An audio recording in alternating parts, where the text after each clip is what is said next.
Today I'm going to explain to you how we bought our home on 2.5 acres, 100% in cash, and no, we didn't save up the money. There's a good chance you might be able to do something similar too.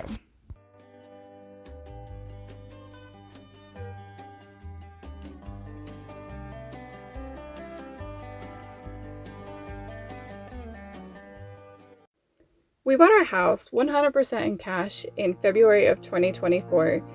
One of the main ways that we were able to make this happen was by using the equity in our current home. So we already had a home with a mortgage and used that equity to be able to buy our new home. If you don't own a home, you might not want to click away just yet, because I actually do have more tips of how we were able to get the rest of the cash, and this is a way that you can get cash fast for a down payment if you're wanting to buy a home. So the first thing you're going to want to do is you want to calculate about how much equity you have in your home. And this is going to vary for everyone. It's going to depend on how much you can sell your home for. It's going to depend on whether or not you got a second mortgage, or how long you've had the mortgage, or how the market was when you bought your mortgage, all sorts of things. So first you want to figure out what price you can sell your home for on the current market. And one of the easiest ways and most accurate ways to do this is to get a real estate agent and have them calculate the price for your home in your area. And I would recommend going with what they say. If you feel like it's wrong, maybe have another agent give you a second opinion. We did not listen to our agent at first. We thought, oh, we need more money out of this house and it's a nice house, and so we think we can sell it for more, and that just drug out the process of us selling our home. We actually ended up bringing down our house price to sell it, and we actually ended up going below what she had originally recommended, and it just took a lot more work, a lot more time. So I recommend listening to what they say. They're pretty accurate. One thing that should not be overlooked when trying to get equity out of your house is the power of just basic staging. So much of the staging can be done for free or for really cheap, and a lot of this is basic home repairs that we just kind of put off. So things like tightening up that loose doorknob.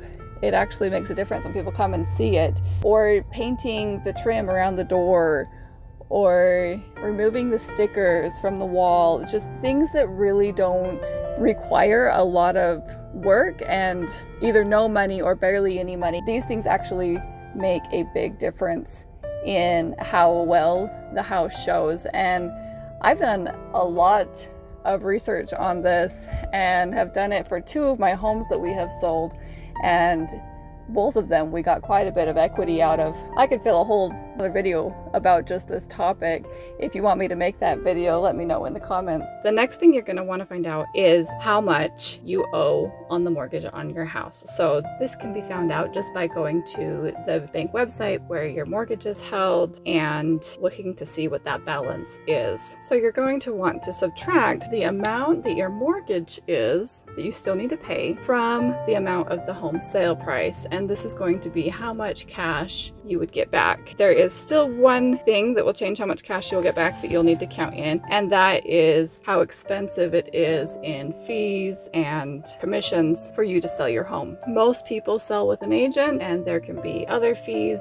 We ended up paying our buyer of our house $12,000 just for the credits to buy down the interest rate, because the interest rate's so high right now. One thing we did to try to reduce the amount of expenses that we would have when selling our house was we searched for cheaper real estate agents. Most of them get paid 3% commission, but there are actually some that are flat fee, and we were able to find one. I think they charged us 0.5% of our house sale. That is what went to them.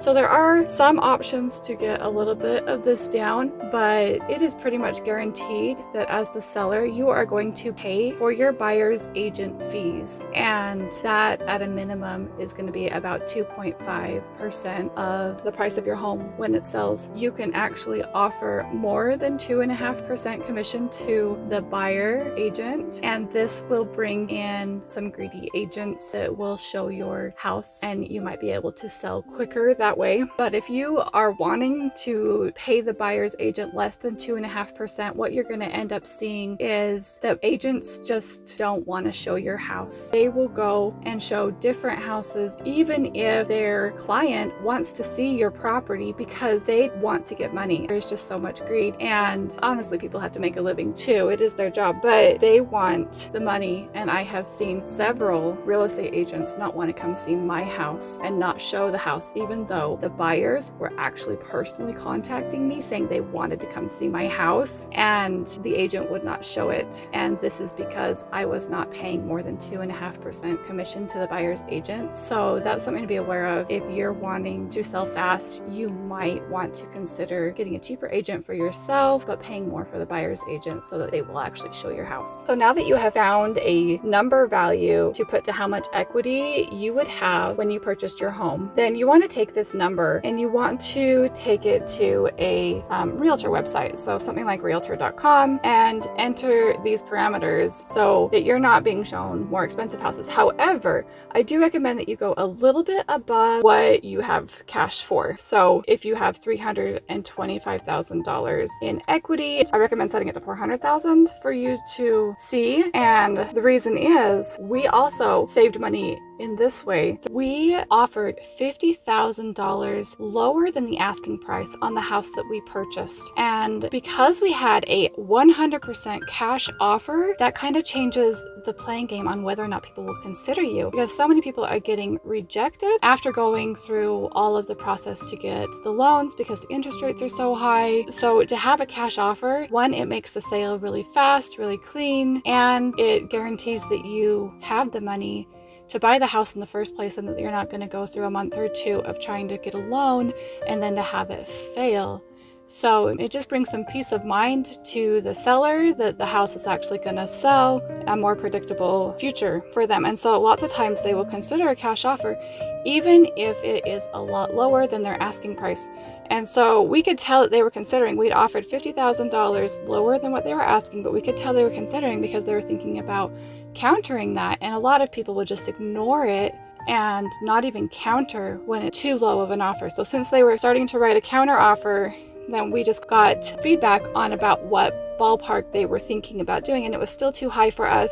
So we decided to just kind of throw in, okay, well, our max, we could only go $15,000 higher and still pay cash. We were out of cash at $15,000 more. So we said, okay, well, that's our max. And they came back and said, you know, we'll take it. And so we got our house $35,000 below the list price just because we asked. So this is why I say still look at houses that are more expensive than what your cash amount is, but never offer more than what your cash amount is. And always bring yourself a little bit lower than what your cash amount is so that you can kind of come back to a middle ground and it feels like you're compromising to them, even though that was your max to begin with. For those of you who don't have a home but want to figure out how to put a down payment on a home, but you don't have any cash to put towards that, but you still need to make a down payment or bring down the price so that you can afford a home, here is one option that a lot of people didn't know about. This was using our 401k plan. So people think that when you take out your 401k money for something like this, you will get the penalty. But actually there is a way around the penalty. You can just pull your cash out. And in my case, buying a home in cash is like 50-75% of the way to retirement. So I felt like putting this into a cash offer on a home was actually going towards my retirement. And so I didn't have any issues with taking my retirement money out to do a cash offer. So in order to get your 401k money out without paying the penalty is you have to go through the hardship withdrawal program. And there are some companies that will not allow you to do hardship withdrawal. So you're going to have to look into your company, see if they will do it. So we found an interesting situation where when we called the company we worked for, the HR department, they said, no, you can't do that. You can't pull money out and put it on a home and have no penalty. They just said plain out, no, no, no, no, no. But I was like, I think I actually can. And so I decided to make a different call, and I called the bank that actually was holding my 401k account instead of going through the HR department. And they actually told me, yeah, you can do that. So they will look it up, they'll look at your specific company and your specific plan, and if it has a hardship withdrawal form put into your account, and maybe it specifically has to say what kind of hardship, but I think it just has to be a hardship withdrawal form. But if they have this form, you can do it, even if your company is saying no. So we went kind of around our company and we got the form directly from the bank, and we filled out everything above and beyond what we thought we might need. And then we took it back to our HR department at our work, and they were like, no, I don't think you can do this. But we had like a stack of papers in front of them and said, submit it. And so he's kind of like sitting there, I'm not sure about this, but I guess I'll submit it.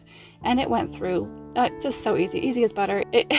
There was nothing wrong with it. So even if your HR department or your bank is saying you can't do it, maybe call the other one and just see if it is. Because actually, we told my brother-in-law about this and he tried it and he was calling the bank. They said, oh, you can't do this. And he's like, well, my brother did this and he works at the exact same company and he's done it. They're like, oh, well, I guess you can do it. So, I mean, keep asking. I mean, if you're not sure, maybe call back and talk to a different representative.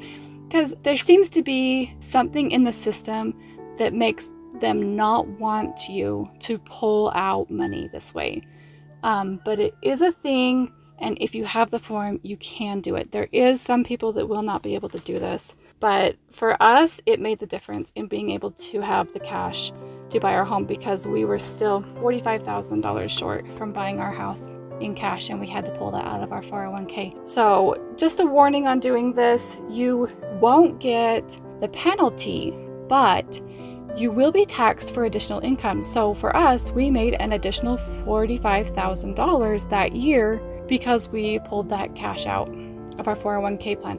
So we are going to be taxed as though we had made an additional 45 grand for the whole year. And so that will change your taxes come April of the following year. Also, give yourself a little bit of extra time for this 401k money to come through and to process, because even though it is pretty fast and they say it's pretty fast, there is some glitches that will make it really stressful. They say 24-hour shipping, but then they hold it for a few days, at least ours did. They held it for a few days and then they did 24-hour shipping. So it really seemed like 4 days of shipping, even though we paid for the 24-hour shipping. And then the bank, with such a large amount, they're going to want the check to clear, which usually takes about a week or something. And we didn't have that time. I mean, it was coming in and we needed it like the next day. So we had to beg our bank to release it. We had a good record with them, so they agreed after making some other phone calls to verify that this was a real check and whatever. They agreed to release the money early for us. You might not end up being so lucky, so plan on a 7-day hold at the bank before you are needing the money for the purchase of the home. Thank you all for sitting and chatting with me today. I hope that you found some useful information. I hope that you are also able to buy your home in cash. It is so rewarding. By the way, we did have to downsize. We have a third of the house that we had before. We do have 5 times as much land though. We could have bought a much cheaper home in the city, but we instead wanted a homestead. And so we sacrificed our house for the price of the land because the land was so expensive. So don't give up on your dreams. If you're looking for more land, consider smaller house. We really haven't missed it. It really doesn't feel cramped. We love it, especially since we can go outside, and we love being outside. But even when we're all inside, it really doesn't feel cramped. You get used to it. You find ways to live with it, and you just don't pack it too tight. You just don't have as much stuff, and it really just works out. So whatever your hopes and your dreams and your goals are, I suggest going for it. I hope you all have a wonderful day, and I'll see you again next time.